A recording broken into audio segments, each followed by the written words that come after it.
Buenas gente de YouTube, aquí les saluda Antoine Moritz con otro excelente vídeo que espero sea de su agrado. 10 misterios del Vaticano. Empecemos.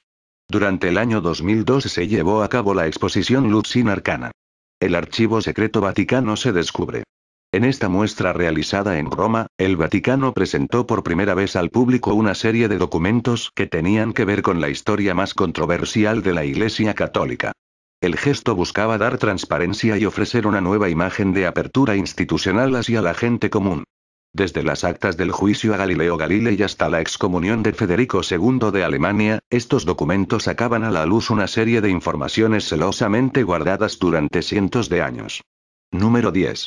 La renuncia de Benedicto XVI. De acuerdo a documentos que salieron a la luz gracias a la infidencia de un mayordomo papal, diferentes disputas de poder podrían estar detrás de la renuncia de Benedicto XVI. Si bien la versión oficial indica que el alejamiento de Benedicto XVI se debe a motivos de salud, para muchos la histórica renuncia del Papa se debió a la serie de disputas internas que aquejan al Vaticano y que podrían tener que ver con el poder financiero y los juicios que enfrenta la Iglesia. Número 9. El Sol y la Tierra. Juicio a Giordano Bruno. Giordano Bruno fue un astrónomo condenado por la Inquisición a morir quemado en la hoguera. Luego de estar detenido durante años a raíz de uno de los juicios más largos que llevaron adelante los tribunales inquisitoriales, Bruno fue sentenciado por su reafirmación del principio copernicano de que la Tierra giraba alrededor del Sol. Esto fue solo una parte de los motivos de su condena, ya que algunas ideas fueron deliberadamente mantenidas en secreto. Bruno creía que el Sol era una estrella como tantas y que el universo no era sinónimo de mundo, cosas que la Iglesia se negó a reconocer durante mucho tiempo. Número 8. La prisión de Celestino V. El Papa Celestino V gobernó la Iglesia unos pocos meses durante el año 1294. Inclinado a la clausura y el recogimiento, se sintió incapaz de cumplir con las obligaciones que suponía su cargo y renunció. Su sucesor, Bonifacio VIII, temió que su poder se viera debilitado por Celestino y lo convirtió en su rehén hasta que murió al poco tiempo. Dante Alighieri, contemporáneo de estos eventos, criticó la inoperancia del Papa Celestino V y en su célebre Divina Comedia lo condenó al infierno de los incapaces y los que no se comprometen. A propósito de Dante Alighieri, les recomiendo leer la Divina Comedia, y posteriormente jugar Dante's Inferno. Número 7.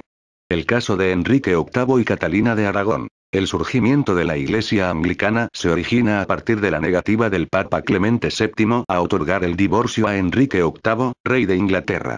Aquejado de diversas enfermedades congénitas que aparentemente afectaban su cordura y capacidad de engendrar, Enrique VIII fundó su propia iglesia y se divorció de Catalina. Tanto la bula que había permitido el casamiento de Enrique con Catalina, que había estado casada brevemente con el hermano mayor de Enrique antes de enviudar, como la negativa a divorciarlos, se basaron muy poco en elementos religiosos y estuvieron regidos por consideraciones del equilibrio político de la Europa del siglo XVI. Número 6. El Papa Borgia. El Papa Alejandro VI dirigió los destinos de la Iglesia entre 1492 y 1503. Su nombre de nacimiento fue Rodrigo Borgia, miembro de célebre clan que de la conspiración y el envenenamiento de opositores hizo toda una forma de desenvolverse en política.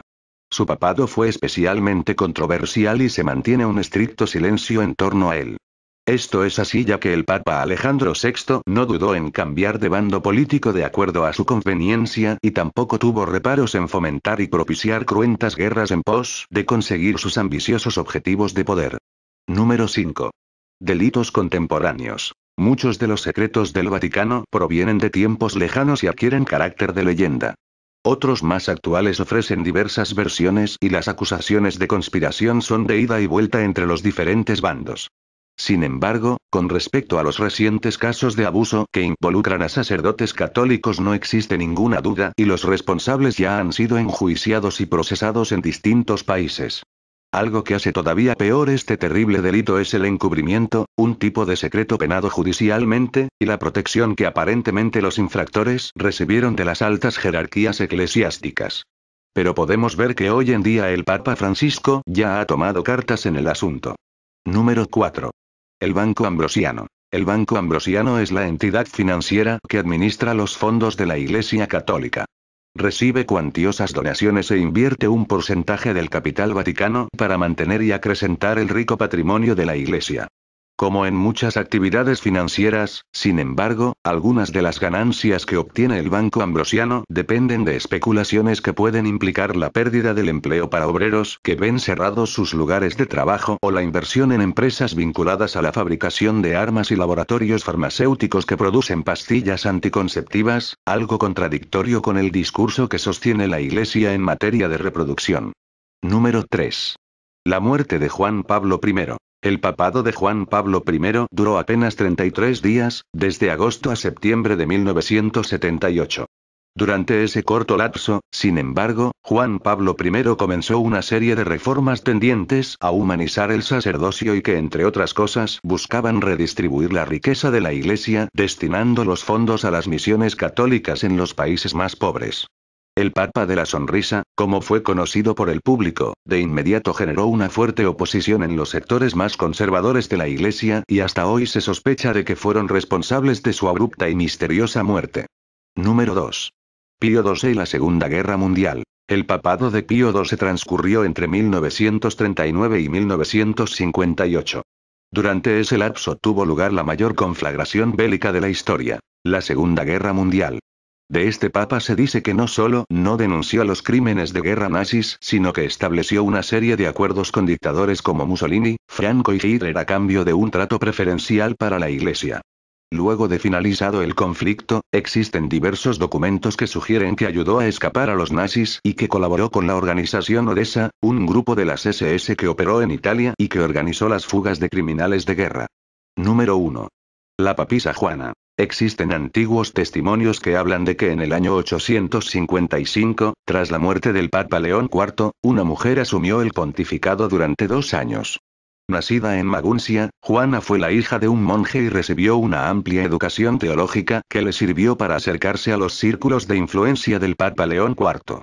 Tras el fallecimiento del Papa, Juana asumió su lugar haciéndose pasar por hombre y adoptó el nombre de Juan VIII. De este hecho, aparentemente, se deriva un misterioso ritual en el que una vez elegido un candidato a papa, se procede a la comprobación de su sexo mediante un curioso proceso. El elegido por el cónclave se sienta en un trono y uno de los cardenales palpa sus testículos a través de un orificio en la silla. Jajajaja, pero qué gay. Bueno, esos fueron todos, espero les haya gustado, pero aún existen más secretos acerca del Vaticano, solo que estos giran en torno a los documentos perdidos y no publicados en la Biblia por parte de discípulos de Jesús y además de eso, datos exactos de la vida de Jesús, pero eso es tema para otro vídeo. No olviden comentar, darle pulgar arriba y suscribirse. Se despide Antoine Moritz, gracias y buenas noches.